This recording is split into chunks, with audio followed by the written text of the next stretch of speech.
Right now, more than half of men over 45 are walking around with blood pressure higher than it should be, not slightly elevated, not borderline, clinically high.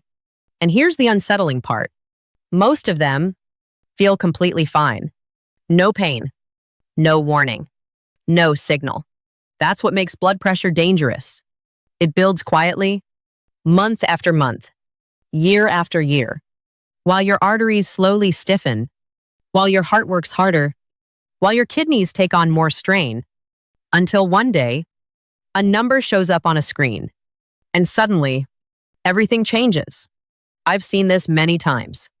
Men who exercise, eat reasonably well, think they're doing everything right. Then they sit down for a routine check, and they're completely surprised because nothing felt wrong. That's the trap. No symptoms creates a false sense of control. But underneath that silence, changes are happening. Your vessels tighten. Your system stays under pressure. And you don't notice it until the numbers force you to. Now, here's the part most people never hear. There are simple techniques, things you can do right now with your own body. No medication, no equipment. That can lower your blood pressure, sometimes within minutes. And yet, most people have never been told about them. So stay with me, because the third technique is the one people ignore the most, and it has the strongest long-term impact. Let's simplify what's actually happening. High blood pressure is not just a heart problem. It's a vessel problem. Your arteries are surrounded by smooth muscle, and when that muscle tightens, your vessels narrow. Pressure rises. But here's what drives that tightening. Your nervous system, specifically the stress response. When your body stays in a constant low-level stress state, your vessels stay slightly constricted. Not enough to notice, but enough to push your numbers higher. Over time, that becomes your baseline. And there's another layer. Insulin resistance. As this builds, your body produces more insulin, and that triggers three effects.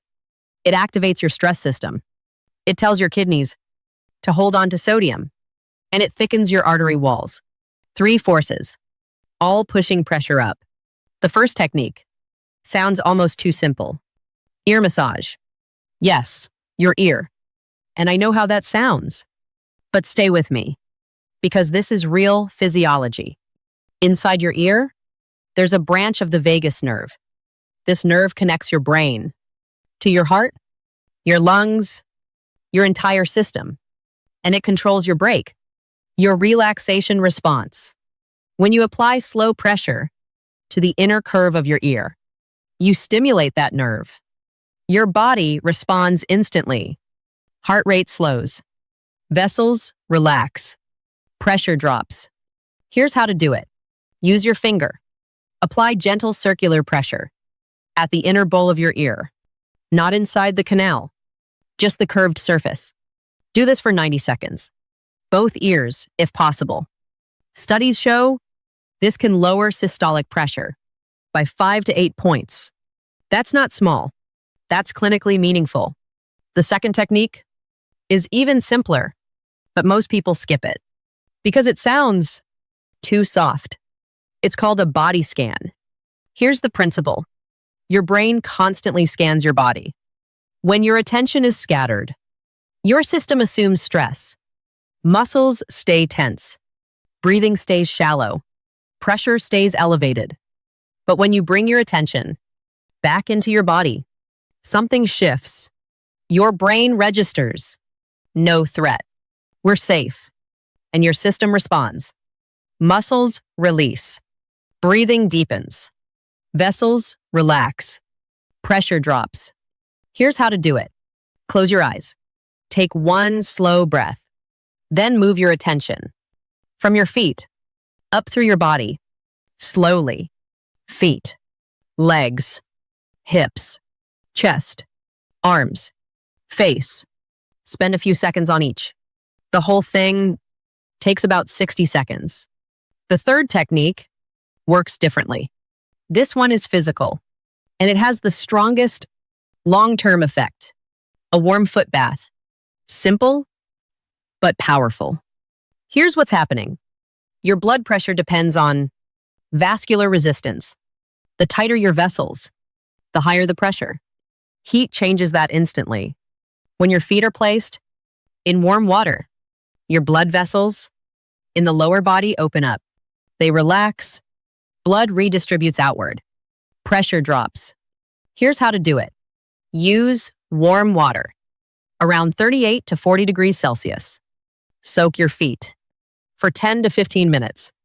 That's the optimal window. You can enhance it further. Add Epsom salt.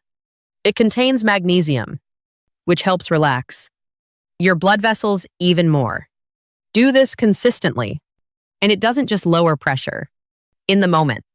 It improves your baseline. Over time, let me give you a real example. A 52-year-old man, high-pressure job, busy schedule. His readings were consistently high, around 145/90. He didn't want medication yet. So he tried one thing, foot baths, 4 times a week, 15 minutes each session. 6 weeks later, his numbers dropped to around 137/87. No diet change, no new exercise, just consistency. That's a 5-point drop without medication. Not overnight, but real and measurable. Now step back for a moment. You don't have just one tool. You have 3. Each one works differently. Ear massage targets your nervous system. Body scan reduces internal tension. Foot bath reduces vascular resistance. 3 different pathways. One result, lower pressure. If you want something immediate, use the ear massage. If you want daily control, use the body scan. If you want long-term change, make the foot bath a habit. Consistency is what matters. Here's the idea. I want you to walk away with. Your blood pressure is not fixed. It's not something you're stuck with forever. It's a reflection, a real-time signal of what's happening inside your body, your nervous system, your stress levels, your daily habits. All of it shows up in that number, and that changes everything because it means you are not powerless, not even close. Every time you calm your system, your vessels respond. Every time you reduce tension, your pressure shifts. Maybe not dramatically at first, but consistently. Over time, those small changes add up, and they become protection, real protection, against stroke, against heart disease, against the slow damage that builds silently. You don't have to wait for a warning sign, because most of the time, there isn't one. That's the reality of high blood pressure. It stays quiet until it doesn't.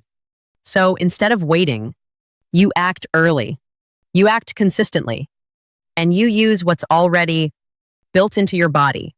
3 simple tools: your nervous system, your awareness, and your daily habits. That's it. No equipment required. No complicated routine. Just small actions, done regularly.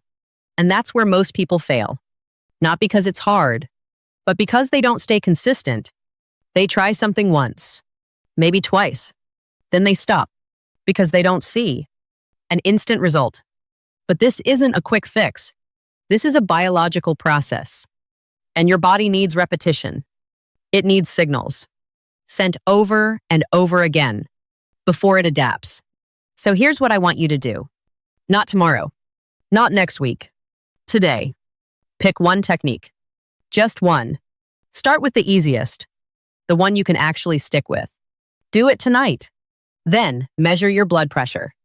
Before and after, write it down.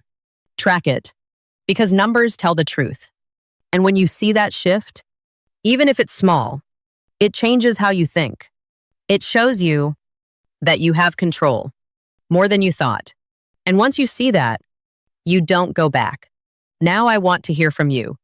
Which technique are you going to try first? The ear massage? The body scan? Or the foot bath? Leave it in the comments. I read every single one, and your answer helps shape what I create next. And if you know someone, a friend, a parent, a partner, who's dealing with blood pressure, share this with them because understanding this could change their future. Small actions, done consistently, create big outcomes. And your heart has been working for you every single minute of your life. Now it's your turn to take care of it.